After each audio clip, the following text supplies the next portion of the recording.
Aku hanya memikirkan satu peraturan penting. Kenapa kau lakukan hari ini kalau kau bisa melakukannya besok?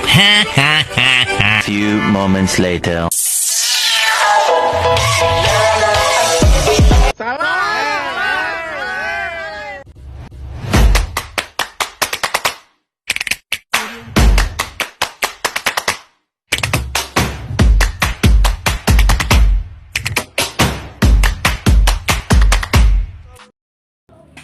Assalamualaikum warahmatullahi wabarakatuh.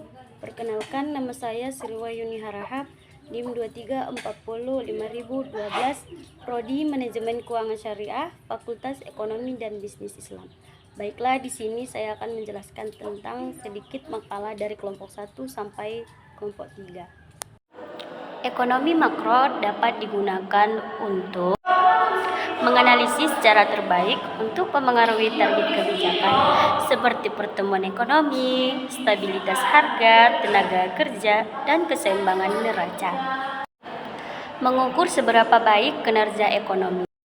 Memahami kekuatan apa yang mendorong kinerja ekonomi tersebut. Memproyeksikan bagaimana kinerja ekonomi dapat ditingkatkan. Beberapa fenomena ekonomi yang dikaji dalam ekonomi makro, yaitu salah satunya inflasi, tingkat harga, laju pertumbuhan ekonomi, pendapatan nasional, dan yang terakhir, produk domestik.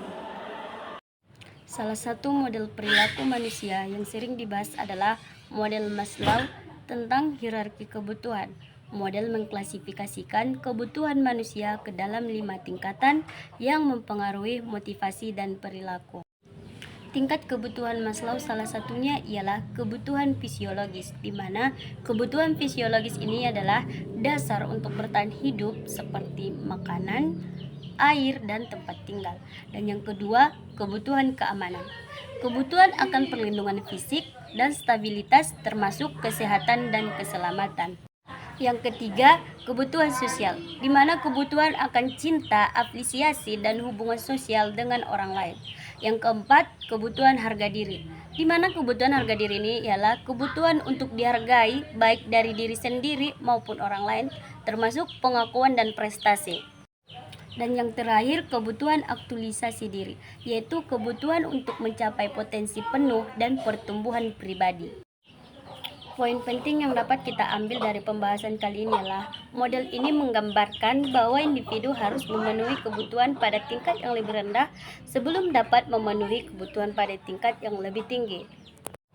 Dan yang terakhir, model perilaku manusia 2, di mana model perilaku manusia yang relevan terbagi menjadi 2, yaitu model Bavarisme, yaitu fokus pada hubungan antara stimulus dan respons, mengutamakan pengamatan perilaku yang dapat diukur tanpa mempertimbangkan proses mental dan internal.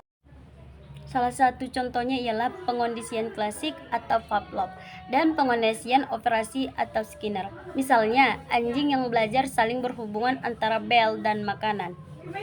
Yang kedua, Theory of Learned Behavior. Di sini menjelaskan niat seseorang atau perilaku melalui 3 faktor, yaitu sikap terhadap perilaku, norma subjektif, dan kontrol perilaku yang dirasakan.